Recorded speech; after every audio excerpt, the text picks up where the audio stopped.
I think as an organisation, People with Disabilities WA needs to make sure that everything we do is informed by the voices of people with disabilities. I have a 5-year-old son who has autism spectrum disorder and global developmental delay. So I have high functioning autism spectrum disorder and a few associated disorders that come along with that. So I have attention deficit disorder and some obsessive compulsion disorders. And I became a paraplegic because of the spinal pressure, which I had multiple trauma from my accident. So I was in ICU for 8 weeks. I've pretty much been vision impaired since birth, and it's stayed pretty static until the last couple of years, which has got a little bit worse. I've got an intellectual disability, and my disability is classed as a physical disability. I've got 3 family members with disabilities. 2 are my sons. I've got an eldest son called Ken, he's 50. He has a disability that needs 24/7 care. And in this particular case, we've used a CoDesign approach. So the legislation actually has some fantastic principles that the NDIS needs to be framed around that really do talk about person-centred and individualised and taking into account people's situations and families and carers. But then in reality, we're not seeing that actually happen in the way that the NDIS is being implemented.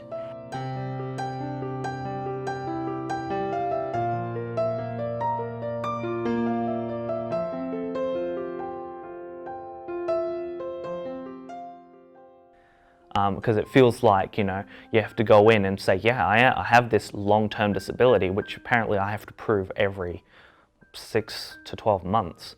Once you're out of that early childhood system, the planners might not even have a background in disability, and you don't get the same one. And the LAC who did our plans, she was pretty good with Kyle's plan and sort of understood the intellectual disability. She'd never done an amputee before. She had no idea. I've had 2 plans and I've had 3 LACs.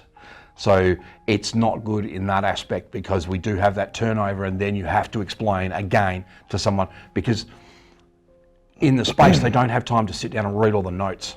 It's a really quick process. Their planning process is 2 hours to build a plan that's going to last for 12 months. We went for the planning meeting for when they renew your plan. My OT brought everything. My mum brought stacks of documents like they wanted, and a lot of it was either ignored or not noted down, and they just assumed nothing, and then all my core funding was just cut. You know, I didn't really feel like sort of the documents that I'd supplied had really been used, or there wasn't a lot of requests there for background. You know, like sort of what sort of life was I living? Saying no to something has an impact that they never see, because it's not part of their job to see that, but it's what we live every day. It's very, very debilitating to have to repeat yourself, you know, over and over and over. And I don't mind repeating myself, but when you do it for years on end, it just doesn't make you feel good about yourself, especially when you're growing and you're developing and you're learning to live with it. You know, you just want to be heard.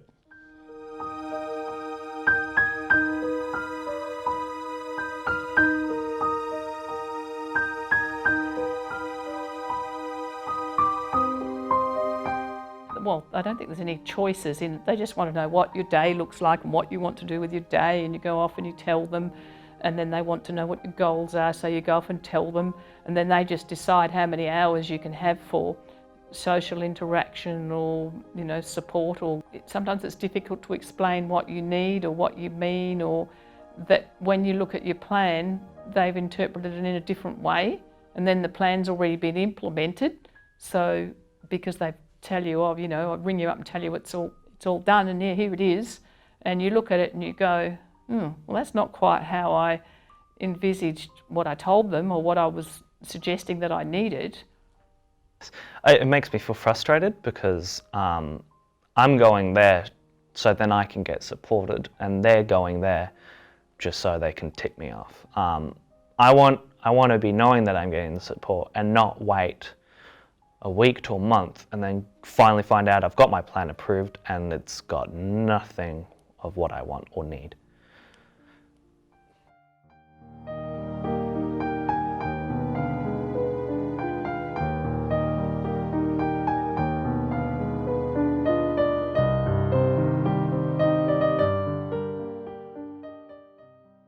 I especially think for people where English might be a second language, or that are just under a lot of stress, which often carers of people with disabilities are, to try and then navigate through a system where, you know, the language has all changed from the state system and it's a lot less relational.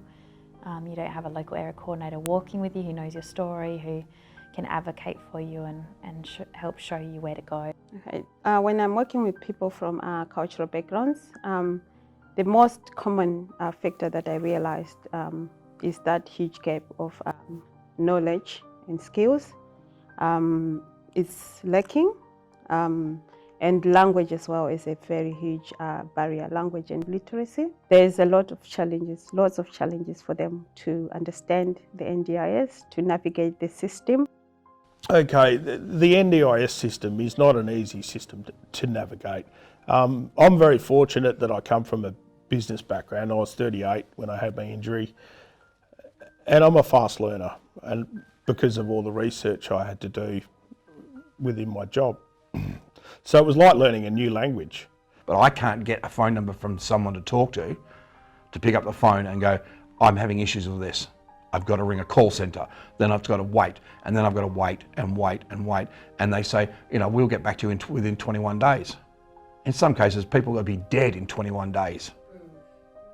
They need to improve some of their communications between the participant when you make phone calls to them, and then the call centre are pretty good, but the information doesn't always tend to get through to the right people and you've got to call back. Well, this is it, yeah. And we tried to actually ring, because we knew that down at the Midland office, they were the ones that knew what was happening. To actually ring the NDIS and get Victoria, you have to go through the story all over and over and over again, and they still didn't get, because it was so complicated, they still found it very, very difficult to get the whole story.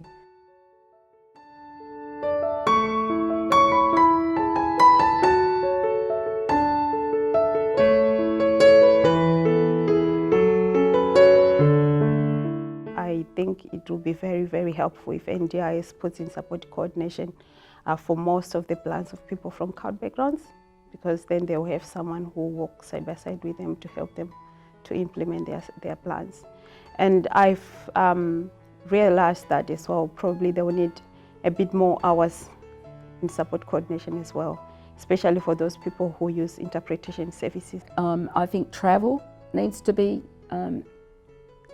extended and made more available for those who are in remote areas, because that's an enormous amount of our expenses. I feel like we had a better system before in terms of that relational aspect and actually looking at the whole person holistically and their carers and environment. And the other parts that we're asking for are really about changes to the system, particularly around planning.